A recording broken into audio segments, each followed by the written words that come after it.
Hi Leo, welcome to your quantum reading.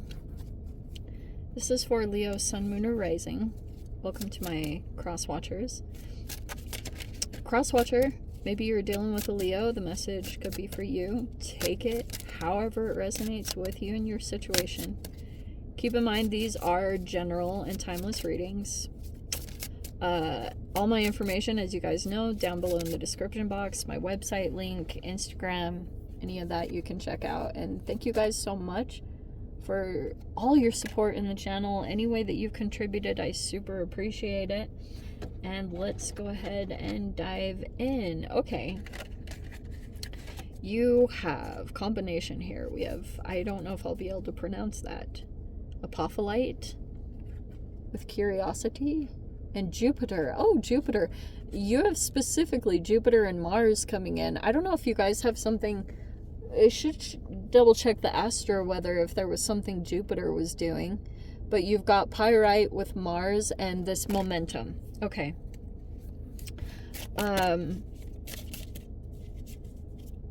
Wow, so there could be something about an Aries or a Pisces involved.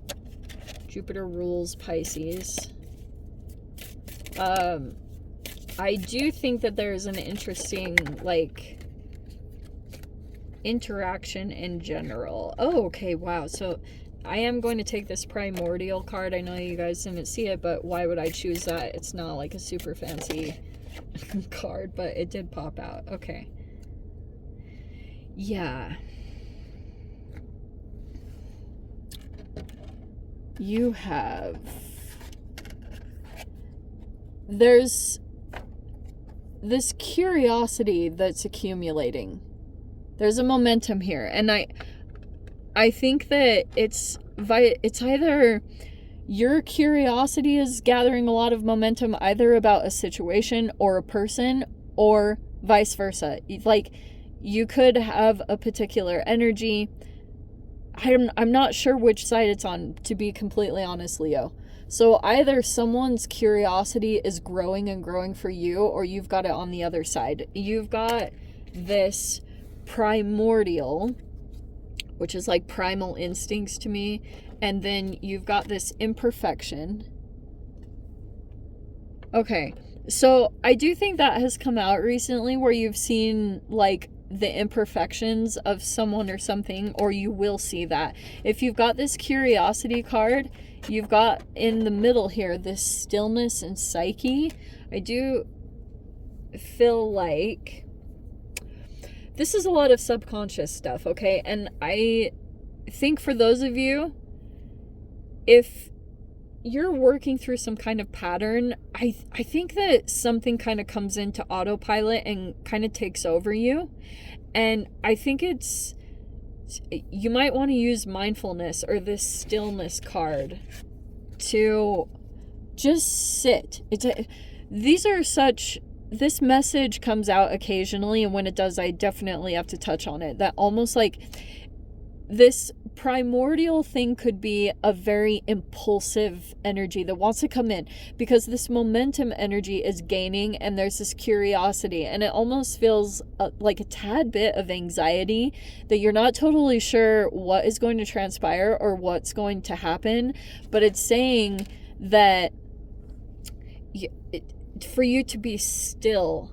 And I've even said this in Libra's reading and multiple readings, that in the stillness, you will feel a lot. It's like you might want to close down an energy, especially if it's very overactive, because Mars is like, it's like once it gets started, this momentum just starts to gather. And sometimes, normally I'd be like, oh, guys, go with it. But it almost feels like that your the psyche card here is almost like something that will come up to the surface through stillness, which is what I was trying to get around to. So it might, like I said, it might require some mindfulness practice, because it feels like something already has been gaining momentum, and it's just like going. It's like a freaking boulder rolling down a mountain. It's like it's already kind of accumulating and gathering. And to be honest, I think some stillness would actually be beneficial right now. Yeah, very interesting. Okay. See, wow, even that card, this gravitational acceleration, look at, it's like just going. The energy, look at, there's a target there. And you have this celestial uterus, which is kind of like it is like a uterus. So it's like a container of energy where something is being produced. Right? That's like a uterus. So, celestial uterus. What an interesting energy. Excuse me. That's so random. Okay. Where are my cards? Let's dive into this.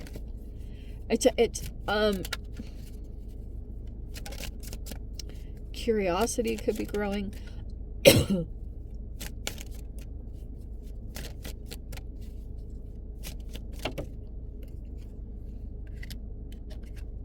Okay, it's almost like through interactions, there are two sides of you that are pulling up when it comes to this. This primordial is kind of like a very instinctual thing, and it might be a little bit more reptilian brainish. That's always what I associate with this primordial. Oh, very interesting.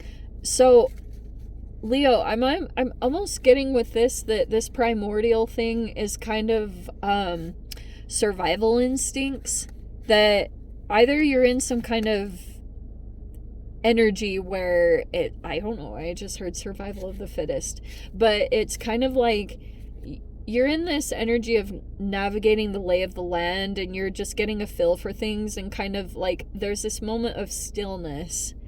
And I think that's what's beneficial to you, because you have this Psyche card about feeling connections, and there's this imperfection here that you've got a glimpse of.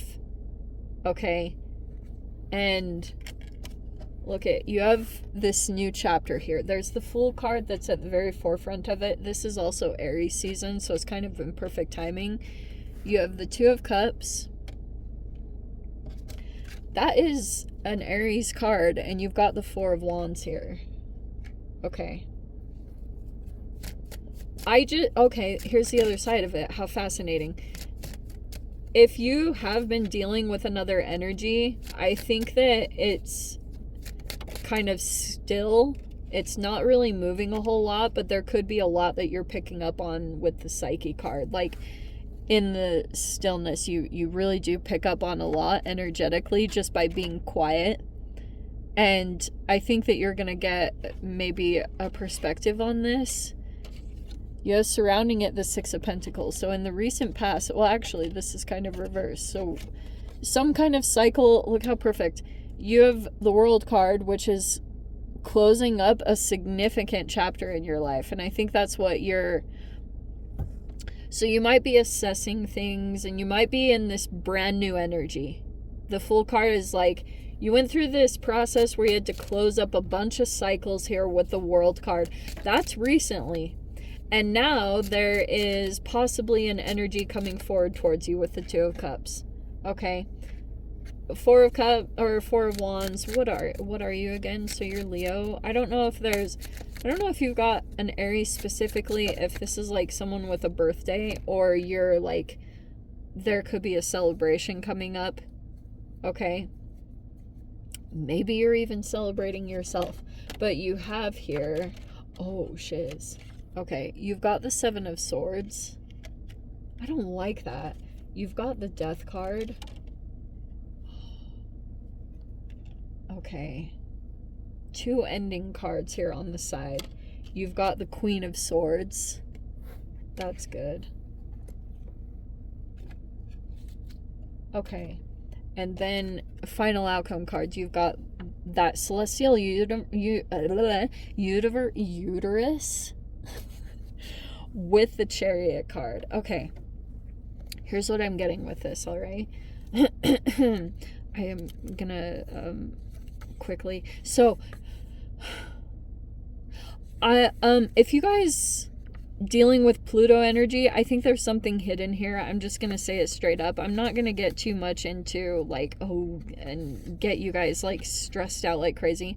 I actually don't feel like there's anything to be stressed about. I think you already kind of knew what to expect from this particular person.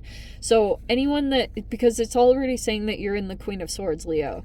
No matter what your archetype, like your gender or anything, it's saying that you're very mature.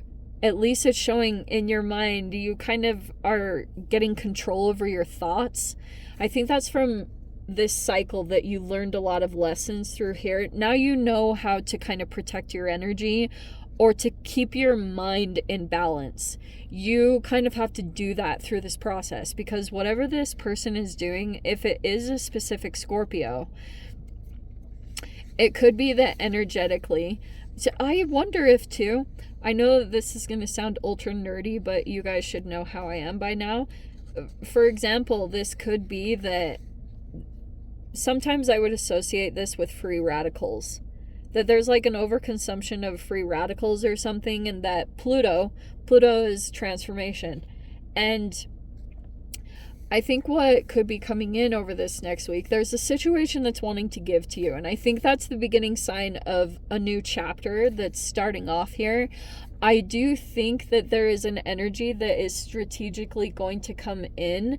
And this could be love romance for you guys with the Two of Cups. Like, I won't completely discount it. This also could be involving a living situation. Like, maybe you meet someone where you're living. I don't know what it is.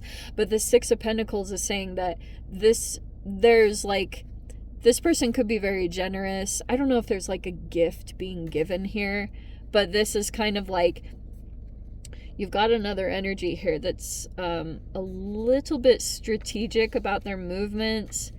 And you've just got to keep your mind like really balanced, focused, because you got another energy here that's very Pluto oriented, and it's like moving towards you very strategically. Like, you might even kind of know this with the Queen of Swords. It's kind of like, you know, you have to just keep a very firm boundary with this energy and not feed it at all. It's like, also, I'm getting with this situation, this is all very good, okay? This is like something very positive, opening up a new beginning or a new chapter for you. But there's another energy that's going to also kind of fuel your transformation. And you want to make sure that, like, you don't lower your dignity, because this energy might try to kind of like slightly sabotage whatever is happening.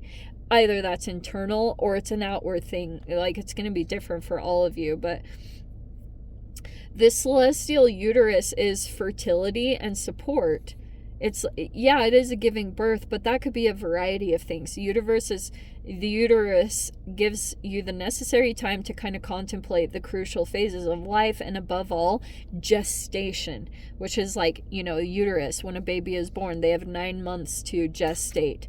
So for those of you, if it might not be a baby, it actually could be a project. It's something formulating that I think is going to also the other side of this that I was picking up on, sorry, I will go back to that thought. This celestial uterus could be kind of like a container where you're staying in some kind of support energy. It's like you'll have a very supportive environment where you feel like you can like get better, or you're preparing for a movement. So I don't know if it's a transitional something, but I think that's gonna, it's like there's this gestation here where you need to allow your energy to kind of replenish itself or become very fertile, and then the movement will come when it's time with the Chariot. So keep like fertilizing yourself, keep regenerating. See this imperfection card and with the leaf? So regenerate yourself energetically, okay? With the proper nutrients and things like that. That's going to help you feel more energetically prepared to move forward in a very positive direction. Look, you've just like finalized things. Look at the things that are finally coming to a completion, and you will see that every time you do close out something, there's another energy that comes right in almost to replace it, and it feels like it's an energetic reflection that you made the right choice for yourself, so it's going to give to you positively. I think that's going to be super beneficial for you, okay? Things are just kind of accelerating at a rate of knots, you know? Just a lot of really forward momentum and progress being made. So let me dive into the extended Leo. If you guys want to join me over there, of course, feel free. Go down below, click on the Vimeo link, see you over there. But if this is where we leave things, I'm sending you guys so much love, wishing you all the very best, and I will see you in your next reading. Take care.